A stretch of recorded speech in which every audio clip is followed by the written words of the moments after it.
மக்களை வணக்கம். நான் உங்கள் கோடங்கி.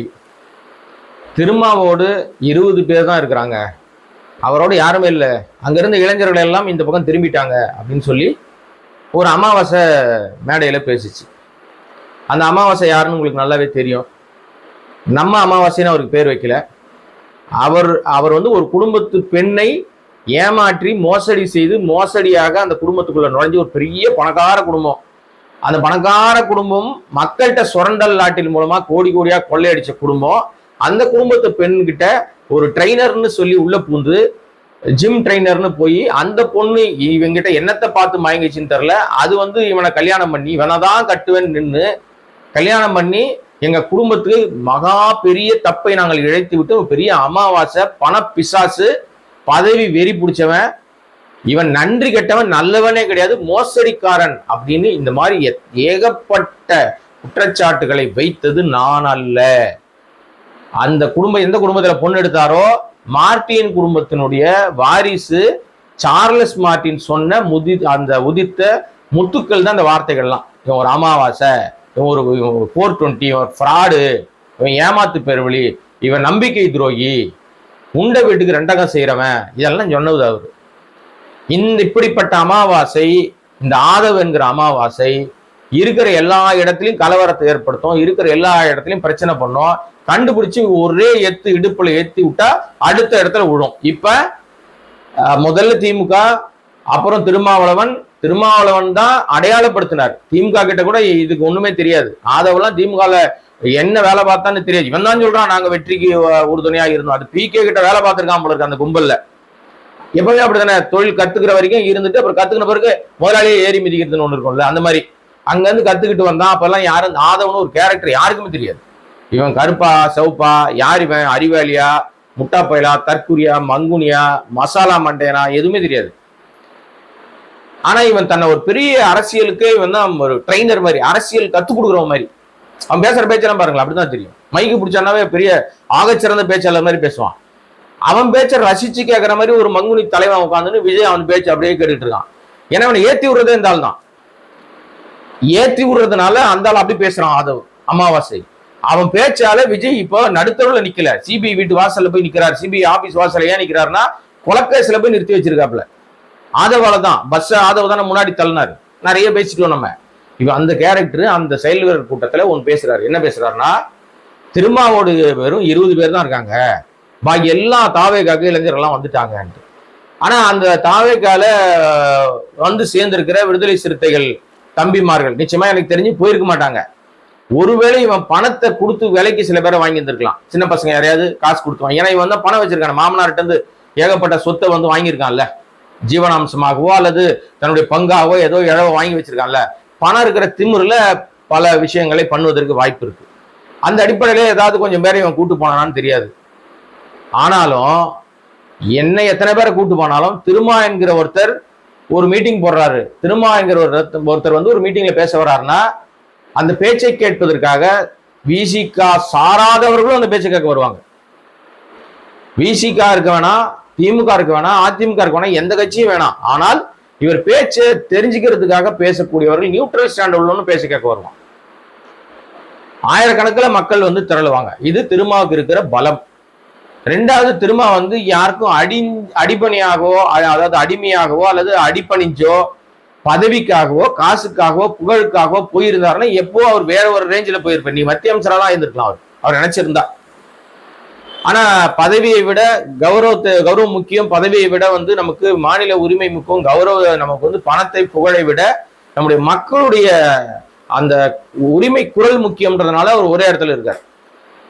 திமுக ஒரு 10-12 ஆண்டுகளை கடந்து எல்லா தேர்தலையும் அவங்களோட இணையா இருக்காங்க. அவங்களுக்கு ஒரு வாக்கு வங்கி ஒவ்வொரு தேர்தலையும் அதிகரிச்சுட்டே வராங்க. அவங்க ஒரு தனியாக அங்கீகரிக்கப்பட்ட கட்சியாக மாறிடுச்சு. எது? திருமாவுடைய விசிகா கட்சி. அவர்களுக்கு தனி சின்னம் இருக்குது. கடந்த தேர்தல் வரைக்கும் இல்லை. இப்ப அங்கீகரிக்கப்பட்ட கட்சியாக மாறி இருக்கிறது. அங்கீகரிக்கப்பட்ட சின்னமாக ஒரு சின்னம் அவர்கள் ஒதுக்கப்பட்டிருக்கு, பானை சின்னம். இந்த அடிப்படை புரிதல் கூட இல்லாத இந்த அமாவாசை பேசுது திருமாவோட 20 பேர் இருக்காங்க. எப்படி ஒரு பச்சை பொய்ய சொல்ல முடியும்?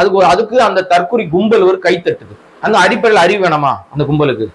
என்ன பேசினாலும் என்ன இழவு கூட்டினாலும் உடனே கை தட்டிடுவானுங்களான்னா இது இந்த பேச்சுல வந்து நீங்க ரொம்ப உன்னிப்பா கவனிக்க வேண்டியது. விடுதலை சிறுத்தை நண்பர்கள், விடுதலை சிறுத்தைகளுடைய அந்த கேடஸ், அந்த தொண்டர்கள் மிக உன்னிப்பாக கவனிக்க வேண்டிய விஷயம் என்னன்னா, இந்த அமாவாசை பேச்சை நீங்க சீரியஸாக எடுத்துக்கொள்ள வேண்டாம். அது எப்படி எடுத்துக்கணும்னா, அவன் பேசி முடிச்சவன இத்துடன் விளையாட்டு செய்தியில் நிறைவடைந்தன, நாளை மீண்டும் தொடரும் அப்படின்னு ஒரு இது கார்டு போடுற மாதிரி இவன் விளையாட்டு செய்தியா நினைச்சு லெப்ட் ஹேண்ட்ல டீல் பண்ணி நீங்க வேற வேலையை பார்க்க. உங்களுக்கு உருப்படியா வேலை இருக்கு. அடிப்படையில மக்கள்கிட்ட நீங்க போனோம், உங்களுடைய தொகுதியை எந்த தொகுதிகள்லாம் உங்களுக்கு கிடைக்குதோ அந்த தொகுதியில வெற்றியை பெறுவதற்கான வேலையை நீங்க செய்யணும். இதை எங்க நீங்க செய்ய போயிருவீங்க? மக்கள்கிட்ட போய் நீங்க போய் மறுபடியும் நின்று உங்க வேலையை நீங்க செய்ய போயிருவீங்கன்றதுனால உங்களை மடைமாற்றுவதற்காக உங்ககிட்ட இருந்து ஒரு வெறுப்பை உங்களை சம்பாதித்து நீங்க கோவப்பட்டு அவன் பக்கமா திரும்புறதுனால திரும்பின பக்கம்லாம் அந்த அமாவாசை பேரை சொல்லி பேசுவீங்க. நீங்க எல்லா பக்கமும் பேசுவீங்க. ஏன்னா இல்லைன்னா இந்த நாயை ஒண்ணு கூட மதிக்காது. நாய்கள் மன்னிக்க, ஐயோ தப்பா சொல்லிட்டேன் நான், என்ன அது மிருகத்தை கூட நம்ம வந்து இவனோட கம்பேர் பண்ணக்கூடாது. இவன் அதுக்கு கூட லாய்க்கு இல்லாத ஆள். ஏன்னா உண்டை வீட்டுக்கு ரெண்டகம் பண்றான்ல, அப்புறம் அவனை எந்த லிஸ்ட்ல வைக்கிறது? பணம் இருந்தா பெரிய ஆள் ஆயிட முடியுமா? இன்னைக்கு எத்தனையோ பேரை வளைக்கிறான், எத்தனையோ ஊடகத்தை சேர்ந்தவர்களை விலை கொடுத்து வாங்கியிருக்கான். இவன் ஒரு ஊடகம் நடத்துறது மூலமாக பல பேர் கழுவி ஊத்துறாங்க. இணையத்தை திறந்து பாருங்க, அணி ட்ராப் பண்றான், பெண்களை வைத்து வேறு விதமான வேற வேலை செய்யறான். இவனை பிடிக்காதவங்க வச்சு தப்பா பேசுறானா உடனே அவங்களை எப்படி கரெக்ட் பண்றதுன்னு ட்ரை பண்றான். அவர்களுடைய வீக்னஸ் தெரிஞ்சுக்கிட்டு அவங்கள போய் டார்கெட் பண்றான். அல்லது இவன் வந்து போலியாக உருவாக்குறான். பணம் இருந்தா என்ன வேணா செய்யலாம்ல அந்த அடிப்படையில. அந்த மாதிரி இந்த கேரக்டரை நீங்க யாரும் விசிகாவை சேர்ந்தவர்கள் இவன் பேரை கூட பயன்படுத்தாதீங்க, இவன் பேரை கூட யூஸ் பண்ணாதீங்க. இவன் அதற்கு கூட லாய்க்கு இல்லாதவன். இவனை தெரிந்தோ தெரியாமலோ அண்ணன் திருமாவர்கள் வந்து ஒரு பெரிய பொறுப்பு கொடுத்து விசிகால சேர்த்ததுதான் மிகப்பெரிய வரலாற்று பிழை. அவர் செய்த மிகப்பெரிய வரலாற்று பிழைன்னா அது என்னன்னா இதுதான், இந்த அமாவாசை உங்க கட்சியில சேர்த்தது தான். இவன் அந்த கட்சியை கலைக்கிறதுக்கு திட்டம் போட்டான். அந்த கட்சியை கொண்டு போய் RSS உடைய அடிவடியை மாத்துறதுக்கு ட்ரை பண்ணான். அந்த சதி திட்டத்தை தெரிந்து கொண்டதனால் திரும்ப ஓங்கி எடுப்புலயே ஒரு எத்து விட்டாரு. தெரிச்சு போய் இப்ப வந்து விஜய் பக்கத்துல போய் விழுந்திருக்கான். அங்கிருந்து அடிப்பட்ட வலியை வந்து காமிச்சிக்காம சண்டைக்கு கூப்பிடுறான் வான்ட்டு. இப்போ நீங்க உதாரணத்துக்கு இந்த ஆதவ் பேசின பேச்சு, இந்த அமாவாசை பேசின பேச்ச சாதாரணமா டக்கு நீங்க கேட்டீங்கன்னா உங்களுக்கு கோவம் வரும். என்னது திரும்ப பக்கத்துல 20 பேர் தான் இருக்காங்களா, யாரா அப்படி பேசுனதுன்னு சொல்லி பயங்கரமா கொந்தளிச்சு அவனை வந்து நீங்க ஒரு அட்டாக் பண்றதுக்கோ அல்லது வார்த்தை போர் செய்வதற்கோ நீங்க தேட ஆரம்பிச்சீங்கன்னா என்ன நடக்கும்? இயல்பா திருமண பக்கம்லாம் நீங்க பேசுவீங்க அவனை. அப்ப அவன் வந்து நெகட்டிவா பேசுறாலும் பரவாயில்ல, என்ன பத்தியே பேசுறாங்கன்ட்டு அவன் தன்னை பெரிய ஆள் மாதிரி காமிக்க ட்ரை பண்ணுவான். இப்பவே அப்படிதான் காமிக்கிறான். எது இவன் தான் அரசியலே விஜய்க்கு கத்துக் கொடுக்குற மாதிரி. விஜய் ஒரு மங்குடி மரசாம்பிராணி, மட்ட சாம்பிராணி, இவனெல்லாம் பக்கத்துல வச்சுக்கிட்டு இவன் சொல்றதை கேட்டு தெரியுதுன்னா அந்த எந்த லிஸ்ட்ல வைக்கிறது? அதை நம்ம எப்ப புரியும் அதுக்குன்னா தெரியாது.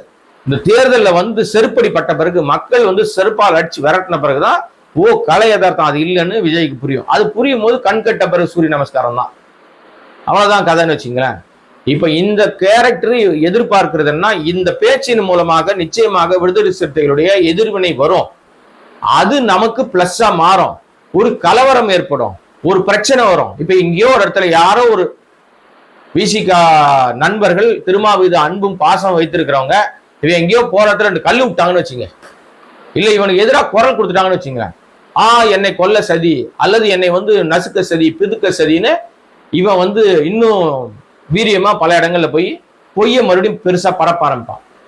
பலன் யாருக்கு கிடைக்கும்? இந்த அமாவாசைக்கு தான் கிடைக்கும். அதனால ஜெயிச்சிருவான்லாம் நினைக்காதீங்க, அதுக்கு வாய்ப்பு இல்லை. தன்னை பெரிய ஆள் மாதிரி அங்க ஊரா காமிக்க ஆரம்பிப்பான். சொல்ல முடியாது. இவன் காசு கொடுத்து இவனுக்கே வந்து ஒரு ஒய் பிரிவு, இசட் பிரிவு, ஜட் பிரிவு, வேற ஏதாவது ஏ பிரிவு, எஸ் பிரிவு, எக்ஸ் பிரிவுன்னு ஏதாவது ஒரு பிரிவை வச்சுக்கலாம். போய் காசு கொடுத்து ஐயா சாமியா அமித்ஷா காலியோ மோடி காலியோ விழுந்து வாங்கிட்டு வரலாம், வாய்ப்பு இருக்கு. அதற்கு காரணமாக எதை காட்டுவாங்கன்னா இவனுக்கு த்ரெட் இருக்கு அப்படின்னு காட்டுறதுக்கு இதெல்லாம் முயற்சி எடுப்பான். அதனால நான் என்னை பொறுத்த வரைக்கும் நான் சொல்ல வர்றது என்னன்னா, திருமா அவர்கள் மீது அன்பு வைத்திருக்கிற எந்த ஒரு கேடர்ஸும் விசிகா கேடர்ஸும் இந்த அமாவாசை கேரக்டரை மறந்துருங்க. இதை வந்து கையில எடுக்காதீங்க, விட்டுட்டு உங்க வேலையை பாருங்க. அது மாதிரி அண்ணன் திருமாவும் இவனுக்கு பதிலே சொல்லக்கூடாது.